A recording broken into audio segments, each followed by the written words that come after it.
এই দুনিয়ার জীবনটা ধোঁকা, একটা ছোট্ট জীবন, পুরা ধোঁকা, কিচ্ছু নাই এর মধ্যে। আমার কথা শোনেন, এই দুনিয়ার জীবনে কিছুই নাই। চারপাশে অনেক কিছু মনে হবে, আপনার বাড়ি আছে, গাড়ি আছে, স্ট্যাটাস আছে, টাকা পয়সা, প্রতিপত্তি সব আছে।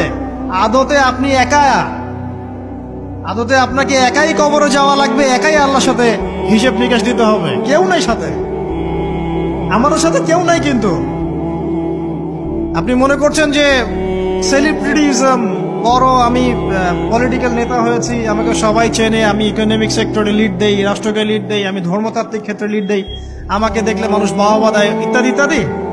দিন শেষে আমি একা, আপনিও একাই।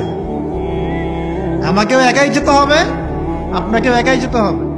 এগুলো সব চারপাশের খালি অন্ধ মোহ, আর কিছু না। এই মোহের মধ্যে ঢুকে পড়বেন না, আল্লাহ পাক তৌফিক এনায়েত করুন।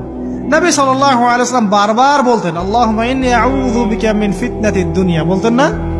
হে আল্লাহ, আমি এই দুনিয়ার ফিতনা থেকে তোমার কাছে আশ্রয় প্রার্থনা করছি। ওয়া ইন্নী আউযু বিকা মিন ফিতনাতিন নিসা, আমি মহিলাদের ফিতনা থেকেও আশ্রয় প্রার্থনা করছি। আরো দোয়া করতেন, আল্লাহুম্মা ইন্নী আউযু বিকা মিন আযাবিল কবর, হে আল্লাহ, আমি কবরের আযাব থেকে আশ্রয় প্রার্থনা করছি। ওয়া আযাবি জাহান্নাম, জাহান্নামের আযাব থেকে আশ্রয় প্রার্থনা করছি। ওয়া মিন ফিতনাতিল মাহইয়া ওয়াল মামাত, জীবন মৃত্যুর ফিতনা থেকে আশ্রয় প্রার্থনা করছি। ওয়া মিন শাররি ফিতনাতিল মাসিহিদ দাজ্জাল, এবং দাজ্জালের ফিতনা থেকে আশ্রয় প্রার্থনা করছি।